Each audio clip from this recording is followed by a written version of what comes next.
بسم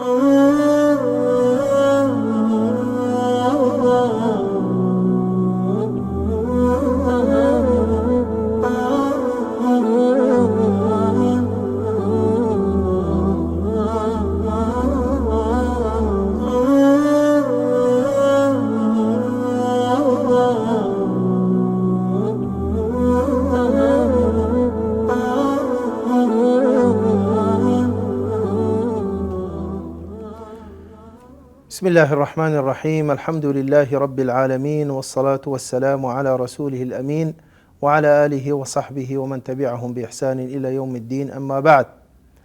بەڕێزان خۆشەویستان، لە بەرنامەیەکی تر لە بەرنامەی گەشتێک لەگەڵ فەرموودە گەشتینەوە خزمەت بەڕێزتان. ئێمە لە یەک دوو بەرنامەی پێشووتر کە باسی سەردەمی پێغەمبەرمان کرد، درودی خوای لەسەر بی، دوایە سەردەمی سەحابە چۆن هاوڵانی پێغەمبەر درودی خوای لەسەر بی مامەڵەیان دەکرد لەگەڵ خودی پێغەمبەر درودی خوای لەسەر بی و لەگەڵ فەرموودەکان و لەگەڵ سونەتەکانی. چەندین خاڵمان باس کرد، چەند خاڵێک ما بوو کە بە پشتیوانی خوای گەورە لەو بەرنامەیە هەوڵە دەین تیشک بخینە سەریان بۆ ئەوەی بەڕاستی بوومان دەردەکەوی کە بەڕاستی ئەوان مامەڵەیان دەکرد لەگەڵ فەرموودە وەکو دین قبولیان کردبوو، وەکو دین مامەڵەیان دەکرد، وەکو دین، وەکو شەرع، وەکو ئەحکام وەریان دەگرت. بۆیە بەو شێوازە و بەو بڵێن وردیە و بەو ترس و لەرزە ڕیوایەتیان دەکرد، حەدیثیان وەردەگرت، حزوری مەجلیسی پێغەمبەری دەبوون درودی خوای لەسەر بی. ئێمە بۆیە بەڕێزان گەیشتبووینە خاڵی هەشتەم، ئەویش کە بریتیە لەوەی کە بەڕاستی ئەگەر دیقەت بدەی زۆر زۆر منهەجێکی تند و توڵ و منهەجێکی متەشەددیان هەبوو بەرامبەر بە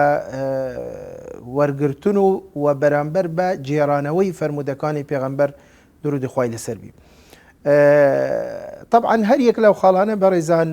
زۆر نمونە هەیە و زۆر قسە لەسەری دەتوانین بیکەین، بەڵام ئێمە هەر بوو ئەوەی کە کورد بکەینەوە هەر بابەتێک، هەر خاڵێک، هەر ناونیشانێک ئێمە هەوڵە دەین نمونەیەک یان دوو نمونە لەسەر باسکەین. یەک لەو نمونانە بەڕێزان کە بڵێن فەرموودەیەکی صحیحە ئیمامی عوسمانی کوڕی عەفان دەفەرمێت یەک لە قسەکانی کە یەکێکە لە هاوڵە بەڕێزەکانی پێغەمبەر درودی خوای لەسەر بی دەفەرمێت: ما يمنعني أن أحدث عن رسول الله صلى الله عليه وسلم أن لا أكون أوعى أصحابه عنه ولكني أشهد لسمعته يقول من قال علي ما لم أقل فليتبوأ مقعده من النار. زانە بەڕێزان دەفەرمێت خۆ من هیچ شتێک یعنی نابی بەڕێگر و بەربەست بەرامبەر من کە من حەدیثی زۆر بجێرمەوە لە پێغەمبەر درودی خوای لەسەر بی و من لەوانەیە لە زۆر بەی زۆری سەحابەکان زیاتر لە مەبەستەکانی فەرموودەکانی پێغەمبەر درودی خوای لەسەر بی تێگەیشتیمە و وەرم گرتووە و دەتوانم بە هەزاران حەدیث بجێرمەوە لە پێغەمبەر درودی خوای لەسەر بی، بەڵام دەفەرمێت لەبەرەوە چونکە من بیستم کە پێغەمبەر صلی الله علیه و سلم فەرمووی هەر کەسە قسەیەک بکە دڵنیا نەبی لە قسەکەی خۆی یان بڵێن هەڵەی تێدا بکە یان وەکو خۆی نەجێرتەوە یان درو بکە لە فەرموودە، ئەمە دەبی جێ خۆی حازر بکە لە دووزەخ. هاوڵێکی تری بەڕێزی پێغەمبەر درودی خوای لەسەر بی کە ئیمامی عەلیە، ئیمامی عەلی کوڕی ئەبی طالب ڕەزامەندی خوای لەسەر بی دەفەرمێت چی؟ دەفەرمێت: إذا حدثتكم عن رسول الله صلى الله عليه وسلم فلئن أخر من السماء أحب إلي من أن أقول عليه ما لم يقل. دەفەرمێت خۆ من ئەگە بێت و فەرموودەیەک لە پێغەمبەر درودی خوای لەسەر بی بجێرمەوە، بەڕاستی دەڵێ من ئەگەر لەسەر ئەسمان فرەم دەنەخارەوە بۆ سەر زەوی زۆر زۆر بەلامەوە باشتر و خۆشتر و چاکترە وەک ئەوەی کە من قسەیەک بجێرمەوە لە پێغەمبەر صلی الله علیه وسلم و ئەویش نەیفەرمووبی یان وەکو خۆی نەبی یان ئەمین نەبم لە جێرانەوە لە نەقلکردنی فەرموودەکانی پێغەمبەر درودی خوای لەسەر بی، یان قسەیەک بجێرمەوە کە ئەو نەیفەرمووبی. زانە دەفەرمێت ئەوە فرەدانی من لەسەر ئەسمان لە بوو زەوی زۆر زۆر چاکتر و باشتر و خۆشترە بۆ من وەک ئەوەی کە قسەیەک بجێرمەوە و پێغەمبەر صلی الله علیه وسلم بەو شێوازە نەیفەرمووی. هاوڵێکی تری بەڕێزی پێغەمبەر درود خوای لەسەر بی کە بەڕائی کوڕی عازبە دەفەرمێت طبعا مەوزعی شەهادەکە دەجێڕینەوە کە دەفەرمێت کە هەموو فەرمودەک ڕاستە خۆ ئێمە نەمان دەبیست لە پێغەمبەر درود خوای لەسەر بی لەبەرەوە کە ئێمەش یعنی ئیش و کار و مەشغەڵەتی دنیای خۆمان هەبووە و زۆر بەمان شوان و بڵێن بازرگان و ئیش و کارمان هەبووە،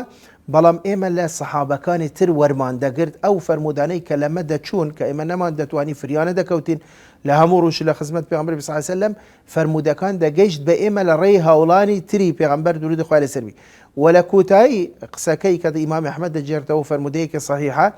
دەفەرمێت چی؟ دەفەرمێت وكانوا يشددون على من يسمعون منه، ئەوان بەڕاستی زۆر زۆر تند بوون بەرامبەر ئەوانەی کە حەدیثیان دەجێڕاوە و زۆر بە وردی ماملەیان دەکرد لەگەڵ ئەو فەرمودانە. خاڵی نوەم بەڕێزان لە منهەجی سەحابە یان لە فەرمودە لە سەردەمی سەحابە ئەویش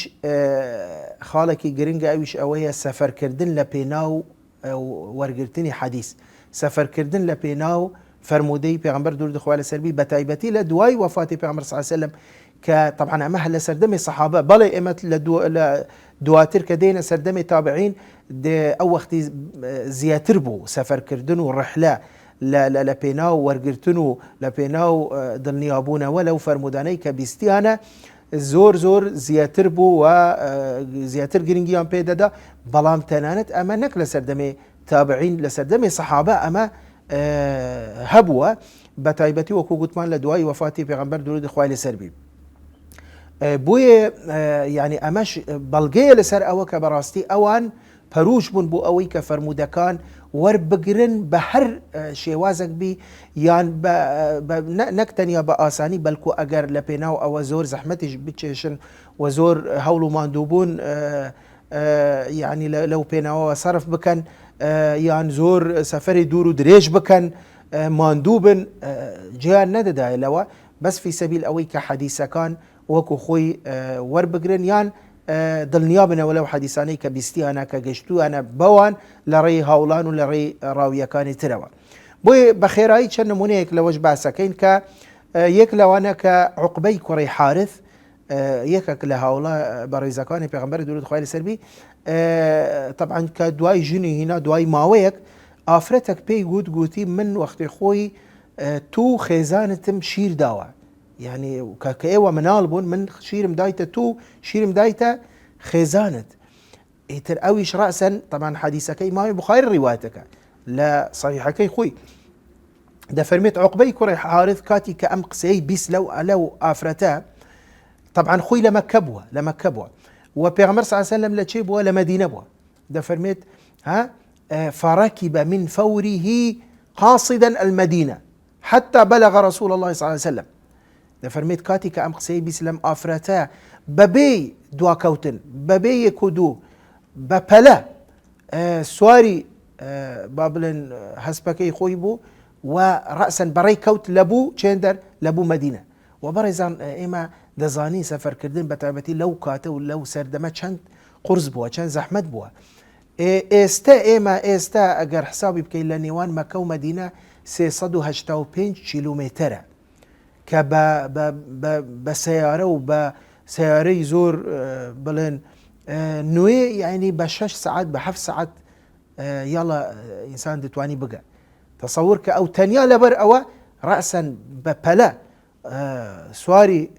وڵاخەکەی بوو و سەفەری کرد ڕوویش هەتا گەیشتە مدینە و چوو خزمەت پێغەمبەر صلی الله علیه وسلم ئەوجا پرسیاری کرد گوتی یا رسول الله حال و قەزیە و مەسەلەی من ئەوایە ئافرەتێک ئەوها دەڵێ ئەوجا پێغەمبەر صلی الله علیه وسلم فەرمووی خلاص مادەم ئەو ئافرەتە مسلمانە ئیماندارە جێمتمانەیە ئەمە ژنەکەی تو لە تو حرامە بی طبعا ڕەسەن ئەو ژنەکەی تەلاقەدە و ژنەکەی ئەو دەچی شوبە پیاوەکی ترەکە. لێنە مەوزوعی شایەت ئەوەیە بەڕێزان کە بزانە ئەوان لە پێناو حکمێکی شەرعی لە پێناو فەرمودەیەکی پێغەمبەر صلی الله علیه وسلم ڕەسەن ئامادە بوون بۆ ئەوی کە چ بکەن کە سەفەر بکەن. نمونەیەکی تراویش ئەوەیە کە جابری کوڕی عەبدیلا کە یەکێکە لە هاوڵە بەڕێزەکانی پێغەمبەر صلی الله علیه وسلم زۆر بڵێن بەناوبانگە و زۆر حەدیثیشی هەیە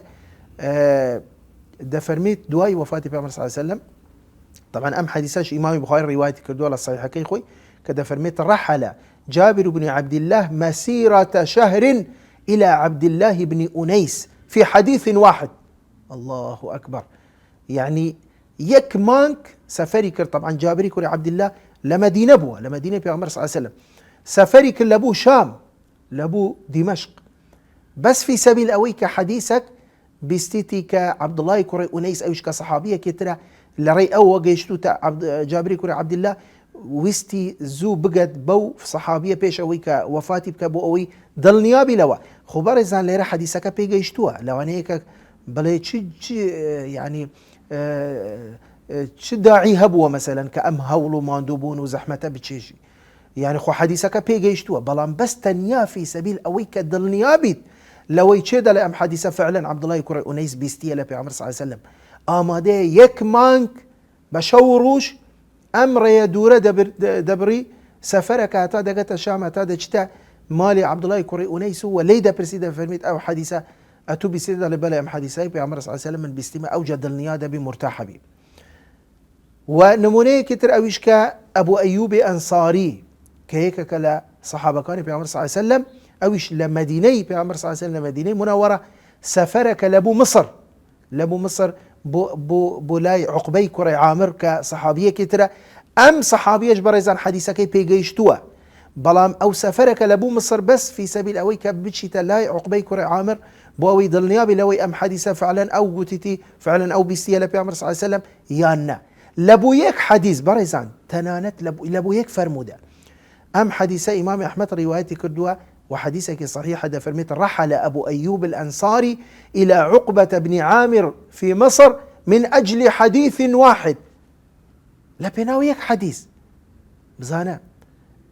كواتا أما براستي يعني فرمودكان بو شێوازە گوازراینەوە بەو شێوازە تەسەبوت کراوە بەو شێوازە دڵنیایی وەرگیراوە لەڕێی ئەو زانانە لەڕێی ئەو هاوڵانە و لەڕێی ئەو شوێنکەوتوانە و لەڕێی ئەو ئیماندار و مسلمانان و لەڕێی ڕاویەکانەوە بەو شێوازە کەواتە ئەمانە بەڕاستی هەمووی دڵنیایی دەبەخشی بەچێ بە ئینسانی مسلمان بە ئینسانی ئیماندار بۆ ئەوەی کە بەڕاستی فعلەن ئەمە دینەکەی دینێکی حقا دینێکی ڕاست و دروستە و طبعا ئەو فەرمودانەی کە ئێستا دەبیستی کە صحیحن ئەم دڵنیایی پێ دەبەخشی کە وەک ئەوەیە کە لە دەمی مبارەکی پێغەمبەر صلی الله علیه و سلم دەبیستی ئەو حەدیثانە. خاڵی دێم بەڕێزان ئەویش ئەوەیە کە هەر لە منهەجی سەحابە و مامەڵەی سەحابە لەگەڵ فەرموودە یەک لە شێوازی بەدواداچوون و لێکۆڵینەوە و وردبینی لە فەرموودەکان ئەویش ئەوە بووە کە چیان دەکرد ڕخنەیان لە یەکتریان دەکرد کاتی کە دەیان دیت فەرموودەکە ئەوەیە فەرموودەکە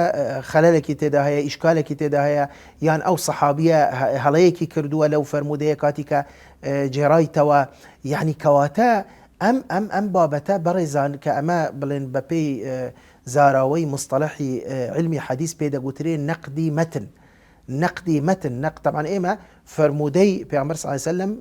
دوو بەشی سەرەکیە بەشی یەکەم بریتیە لە سەنەد بەشی دووەم بریتیە لە مەتن سەنەد کە پێکهاتووە لە زنجیرەی ڕاویەکان لە سەرەتای سەنەد هەتا کۆتایی مەتنیش بریتیە لە خودی فەرموودەکەی پێغەمبەر صلی الله علیه و سلم فەرموودەکە وەکو چی وەکو لەفظ و وەکو بڵێن ناوڕووکی فەرموودەکە ئەمە کە پێدەگوترێ نەقدی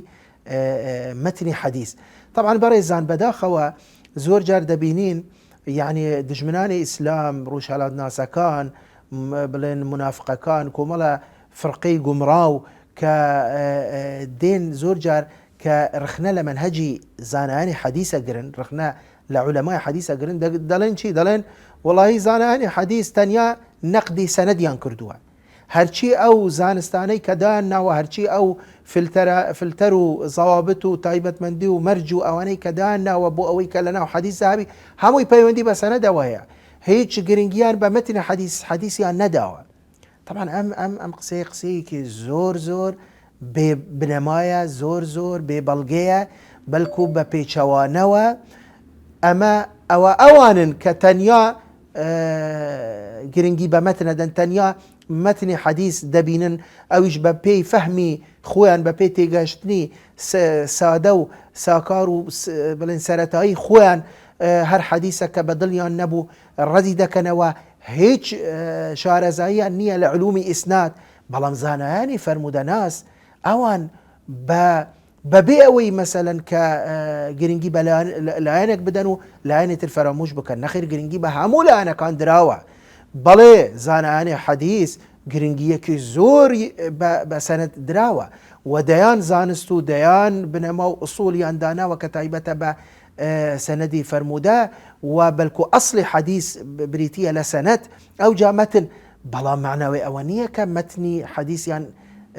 فەرامۆش کردووە، ئیهمال کراوە، گرنگیان پێ نەدراوە، دیڕاسە نەکراوە، لێکۆڵینەوە لێ نەکراوە. ئیدی فەرموو بەڕێزان ئێمە ئێستا باسی سەردەمی سەحابە دەکەین. خۆ ئەسڵەن سەردەمی سەحابە سەنەد نەبوو، هیچ و سەنەد دەرنەکەوت بوو کە ئێمە لە داهاتوو کە دەینە سەردەمی شوێنکەوتووەکان و سەردەمی تابعین ئەوجا دەرەکەوی کە بەڕاستی ئەو کاتە زیاتر گرنگی بە سەنەد درا، ئەو کاتە زیاتر حەدیث بەبێ سەنەد وەرنەدەگیرا. لە سەردەمی پێغەمبەر صلی الله علیه وسلم لەبەر ئەوە متمانەیەکی تەواو لە نێوان سەحابەکان هەبووە لە ڕووی ڕازگویی، لە ڕووی ئەمانەت، لە ڕووی عەدالەتی سەحابە کە ئەمە وەکو گوتمان بەڵگەی مسلمی لەسەرە لە قورئانی پیرۆز، لە فەرمودەی پێغەمبەر صلی الله علیه وسلم، لە ئیجماعی زانایان لەسەر عەدالەتی سەحابە. بەڵام لەبەر ئەوە کە سەحابە لە ڕووی زەبتەوە، چونکە ئێمە وەکو ینی پێشتریش باسمان کردووە کە ڕاوی دەبی عەدالەت و زەبتی تەواوی هەتا حەدیثەکەی مەقبول بی، ظاهری حەدیثەکەی مەقبول بی، نەک تەنیا عەدالەت پەیوەندی بە لایەنی دینیوە هەیە، بەڵام زەبت پەیوەندی بە لایەنی حفظ و تەسەبوتەوە هەیە. کەواتە ئێمە کاتی کە دەڵێن سەحابی پێغەمبەر صلی الله علیه وسلم لە ڕووی عەدالەوە بڵێن بەڵگەمان هەیە لە قورئان و لە سونە و لە ئیجماعی زانایان، بەڵام لە ڕووی زەبتەوە ئەوانەش هەر ئینسانن، هەر معەڕەزن بۆ ئەوەی کە یەکێک لەوانە هەڵە بکە، یەکێک لەوانە لەبیری بچیتەوە، یەکێک لەوانە مەسەلەن لەو مەجلیسە حزوری نەبووە، لە ڕێی کەسێکی ترەوە وەریگرتووە، بە هەڵە لە فەرمودەکەی تێگەیشتووە و هەتا دوایی ئەمانە ممکنە کە ڕووی بدە و فعلا ڕوویشی داوە و فعلا لە سەردەمی پێغەمبەر صلی الله علیه وسلم سەحابەکان ڕخنەیان لە یەکتریان گرتووە لەو ڕوویەوە، طبعا نەک لە ڕووی خوا نەخواستە کە ئیتیهامی یەکتر بکەن بەچی بە درو یان ئیتیهامی یەکتر بکەن بە خیانەت یان ئیتیهامی یەکتر بکەن بەوەی کە مەسەلەن بەبێ تەثەبوت کە فەرمودە بجێرتەوە. نەخێر، ئەوانە وەکو گوتم زۆر لەوە گەورەتر و زۆر لەوە بەڕێزتر و زۆر لەوە پیرۆزتر بوون کە وەکو گوتم خوای گەورە هەلی بژاردوون بۆ پێغەمبەرەکەی و خوای گەورە لەوانە ڕازی بووە، پێغەمبەر صلی الله علیه وسلم لێ ڕازی بوو، لەوانە ڕازی بووە. کەواتە بەڵام لە ڕووی زەبتەوە بڵێ بۆیە دەبینین دەیان سەحابیمان هەیە، دەبینین کە کاتی کە سەحابیەکی تر حەدیثێک دەجێرتەوە دەیت ڕخنە لێ دەگیری، دەڵێ نەخێر وانە، دەڵێ پێغەمبەر صلی الله علیه وسلم ئەوهای نەفەرمووە، پێغەمبەر صلی الله علیه وسلم ئەوهای فەرموو، فلان کەس هەڵەی کرد، وای زانیوە پێغەمبەر صلی الله علیه وسلم مەبەستی پێ ئەوەیە، بەڵام مەبەستی پێ ئەوە نەبووە. بۆیە ئەمە بەڕاستی لە نێو سەحابە وجودی هەبووە لە سەردەمی سەحابە و تومار کراوە لە کوتوبی حەدیث. ئەو نمونانەمان زورن، یعنی و دەتوانین بڵێم زۆرترین ڕخنە کە جیرابی لە سەحابە خاتو عایشە بووە ڕەزامەندی خوای لەسەر بی، کە یعنی یەکی وەکو ئیمامی زەرکەشی کتابێکی داناوە بەناوی الئیجابە لما استدرکته عائشة على الصحابة، کە کتابێکی داناوە هەموو ئەو ڕخنانەی کە خاتو عایشە دەگری لە سەحابەی تر کە ئەو سەحابانە ئەوەیان کردووە، هەڵەیان کردووە، لەوە پێغەمبەر صلی الله علیه وسلم ئەوهای نەفەرمووە، ئەوهای فەرمووە، هەڵەکانی سەحابەکانی تری ڕاست کردەوە. ئیمامی زەرکەشی کوی کردەوە لە کتابە بەو ناو نیشانە وەکو باسم کرد. بۆیە بەڕاستی ئەم قسەیە هیچ بنەمایەکی زانستی نییە، بەلکو بە پێچەوانەوە ئێمە بەو بەڵگەیە وەکو گوتمان دەیسەلمێنین کە نەقدی مەتن پێش نەقدی سەنەدیش بووە، پێش ئەوەی کە پێویستیان بە سەنەد بی بۆ جێرانەوەی فەرموودە، پێش ئەوەی کە سەنەد هەر هەبی لە حەدیثی پێغەمبەر صلی الله علیه وسلم نەقدی مەتنیان کردووە لە سەردەمی پێغەمبەر صلی الله علیه وسلم. بۆیە ئێمە لێرە تەنیا بڵێن تەبەنە وەکو گوتم ئەمەش بوارێکی فراوانە، نمونەی زۆری لەسەرە و سەحابی زۆر هەیە کە ئەم بابەتە لە نێوانیاندا ڕووی داوە، وەکو گوتم خاتو عایشە ئەوەندە ڕخنەی هەبووە، ئەستیدراکاتی هەبووە کە ئیمامی زەرکەشی کتابێکی نوویسیوە لەسەری. بەڵام ئێمە تەنیا یەک نمونە لێرە باسەکەین، ئەویش هەر کە خاتو عایشەیە ڕەزامەتی خوای لەسەر بی کە کاتی کە دەبیستیت کە ئیمامی عومەری کوڕی خەتاب فەرمودەیەک دەجێرتەوە لە پێغەمبەر صلی الله علیه وسلم کە پێغەمبەر صلی الله علیه وسلم دەفەرمێت إن الميت ليعذب ببكاء أهله عليه کە دەفەرمێت والله مردوو چ دەکە مردوو کاتی کە کەسێک دەگری لەسەر گۆڕستان لەسەر قەبرێکی کەسێکی مردوو بڵێن کەس و کار و ناسیاری ئەم کەسە مردووە کاتی کە دەگرین لەسەر قەبرەکە پێغەمبەر صلی الله علیه وسلم فەرمووی ئەم مردووە لە ناو قەبر ئازار دەچێشی عەزاب وەرەگری خوای گەورە عەزابی ئەم مردووە دەدە بەهۆی چی بەهۆی ئەو گریان و ئەو هیت و هەوار و ئەو بڵێن یعنی ئەوەی کە کەس و کار و خزم و ناسیاری ئەو کەسە کاتی کە لەسەر قەبرەکە دەگرین. ئەم فەرمودەیە ئیمامی عومەر دەجێرتەوە کە ئەمە قسەی پێغەمبەر صلی الله علیه وسلم فەرمودەیەکی مەرفوعە. بەڵام خاتو عایشە کە دەبیستی خاتو عایشە دێ چ دەکە؟ طبعا ئەم حەدیسە لە صحیحیندایە طبعا بخاری مسلم ڕیوایەتیان کردووە کە خاتو عایشە دەفەرمی چی؟ دەفەرمێت یەرحەم الله عومەر. بزانە جارێک پێش هەموو شتە کاتی کە ڕەخنەی لێ دەگری یعنی ڕەحمەتی بۆی دەنێری زۆر بە ڕێز و بە ئەدەبەوە ڕەخنەی اتهامی ناکە ناڵێ والعیاذ بالله درودەکە عومەری کوڕی خەتاب لەبەرەوە ئەویش دەزانێ ئەمە سەحابی پێغەمبەرە درودی خوای لەسەر بی و سەحابیەکی بەڕێزە و یەکێکە لە عەشرەی مبەشیرە بالجەنە کە زۆر نزیک بووە لە پێغەمبەر صلی الله علیه وسلم لە ڕووی دین و التیزام و پابندبوون و لە ڕووی عەدالەت و لە ڕووی خواترسی و خواناسی و لە ڕووی ڕازگۆیی و ئەمانەتەوە ئەمە هیچ قسەی لەسەر نییە وەکو ئیمامی عومەر وەکو کەسایەتی عومەر خاتو عایشە ئەمە چاک دەزانی بەڵام وەکو گوتمان چونکە ئەویش ئینسانە ئەویش با سەحابیش بی دەکرێ هەڵە بکە لێرە بۆی جارێک بەو شێوازە بە ڕێزەوە دەفەرمێت یەرحەم الله عومەر لە ڕیوایەتێک دەفەرمێت لەقەد ئەخطأ عومەر یان لەم یحفەظ عمر يعني إمام عمر هلي كرد يعني لبري نكردوا لا والله ما حدث رسول الله صلى الله عليه وسلم إن الله يعذب المؤمن ببكائه يعني ببكاء أحد فرموي نخير نا والله بيغمبر صلى الله عليه وسلم قد نيفرموا إيمان دار إنساني مسلمان عذاب ددري بهوي أويك كسك لسر قبرك بقري إتر أم كس هر كسك ئەبەت پێغەمبەر صلی الله علیه وسلم قسەی نەفەرمووە ئەوجا لێرە بەڵگەی خاتو عایشە لێرە چ ئەولەن خاتو عایشە خێزانی پێغەمبەر بوو درود و خوای لەسەر بی نزیکترین کەس بوو لە پێغەمبەر صلی الله علیه وسلم و زۆر شت هەبووە کە فعلەن ئەو لە پێغەمبەری وەرگرتووە صلی الله علیه وسلم زیاتر لە مەبەستەکەی تێگەیشتووە زیاتر حەدیسەکە وەکو خۆی وەرگرتووە بەڵام سەحابەکانی تر لەوانەیە بەو شێوازە نەبن بۆیە لێرە یەکێک لە پێوەرەکان و یەکێک لە بەڵگەکانی خاتو عایشە لسر أوي كبيعمر صلى الله عليه وسلم أو هاي نفرموا بلكو فرموي ولكن قال إن الله يزيد الكافر عذابا ببكاء أهله عليه نخير فرموي بيعمر صلى الله عليه وسلم فرموي خواي جورا عذابي كافر زيادة كاتك كسكاري أو كافر لسر قبركي دقريين كواتا قضيك إيمان دارني قضيك مسلمانية بەڵگەی خاتو عایشە وەکو گوتمان ئەو ڕەسەن لێرە دێت بەراوردەکە لەگەڵ قورئانی پیرۆز کە ئەمە قورئانی پیرۆز ئەمە کەلامی خوای گەورەیە ئەمە محکەمە دەفەرمی چی دەفەرمیت حەسبکم القورئان خوای گەورە دەفەرمی چی ولا تزر وازرة وزر أخرى ئەمە مەبدەئێکی قورئانیە کەس بەهۆی کەسێکی تر عەزاب نادرێت سزا نادرێت هەر کەسێک كل امرئ بما كسب رهين هەر کەسێک بەپێی کردەوەی خۆی بەپێی عملی خۆی حسابی لەگەڵ دەگرێ سزای دەدرێ یان پاداشتی کردەوەکانی دەدرێ کەس بەهۆی کەسێکی ترەوە عەزاب نادرێ سزا نادرێتن بۆیە ئەمە مەبدەئێکی قورئانیە ئەمە قسەی خوای گەورەیە چۆن دەکرێت ئەدی باشە ئەمە تێکگیرانێک ڕووی دەدا تعارضێک ڕووی دەدا لە نێوان ئەم ئاەتە کە ئەمە مەبدەئێکی محکەمی قورئانیە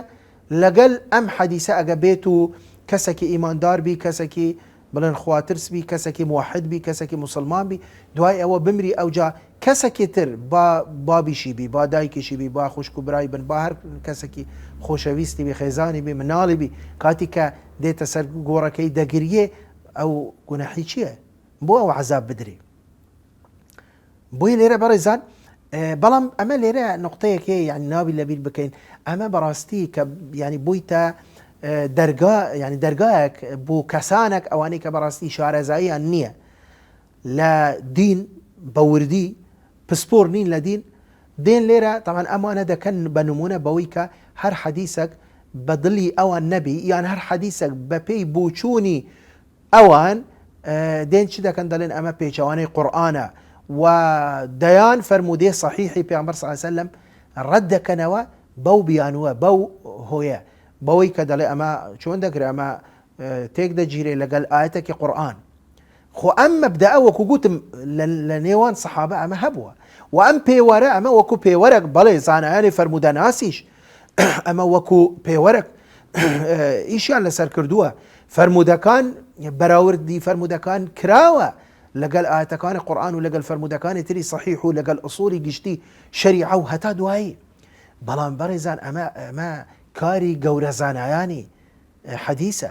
ئەمە ئیشی هەر کەسێک نییە هەر کەسێک لە خۆیەوە هەستیتەوە هەر کەسێک لە خۆیەوە وەڵا فەرمودەیەک بەدڵی نەبوو وەڵا